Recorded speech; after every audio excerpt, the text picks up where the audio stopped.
Unlock 1 is more about opening economic activity. It does not mean that the virus has gone away.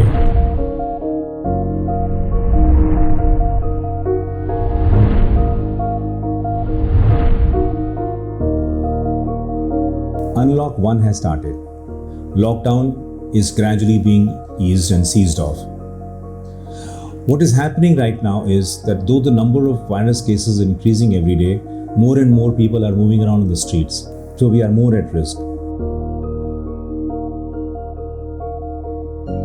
Unlock 1 is more about opening economic activity. It does not mean that the virus has gone away.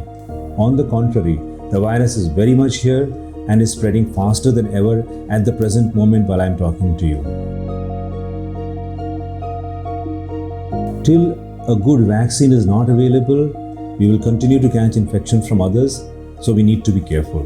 So in Unlock 1, the first and foremost thing is go out only if necessary.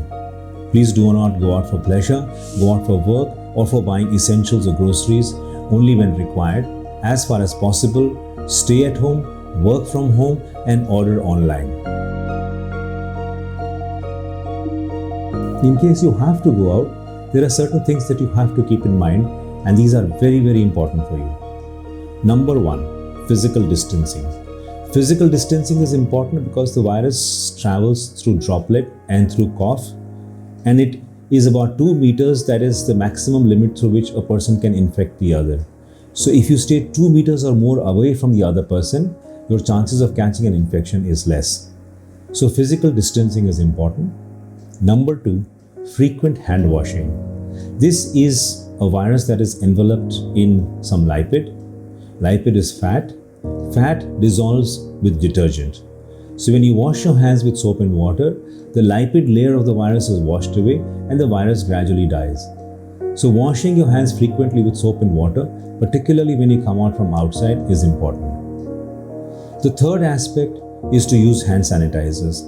Hand sanitizers, which contain minimum of 70% alcohol, are important for you to use because again, they destroy the virus. So when you are out of the house, you are doing some shopping, you're at a grocery store, you may have touched some infected person or an infected surface. At that moment, you must hand sanitize. The fourth thing to use are face masks. Face masks are of various types. The simplest one is a cloth mask that you can make at home, which is usually double or triple layered. These masks must be worn at all times when you're outside. A more effective mask than a face mask of cloth is a 3-ply mask. A 3-ply mask, as the name suggests, has 3 layers, but this is not reusable. As soon as you finish 5 to 6 hours of use, you must throw it away and never use it again. The fifth thing that you can use, and which is important for you, is a face shield. A face shield prevents droplet infections from coming onto your face and nose, and then prevents your nose and face from catching an infection from an infected person. The advantage of a face shield is it covers your entire face up to your chin, and the second advantage is that it is washable either with soap and water, or you can wash it with simple alcohol or clean it with alcohol. The sixth thing that you need to use is gloves. When you go out, please wear a pair of disposable gloves and discard them when you come back home. Keep them in a dustbin so that they are never used again. When we follow these precautions, we are safer. We are safer for ourselves and we are safer for our family members. It is important for us to do that. With over 100,000 medical experts and the facility to teleconsult, experience clinic-like consultations on Practo.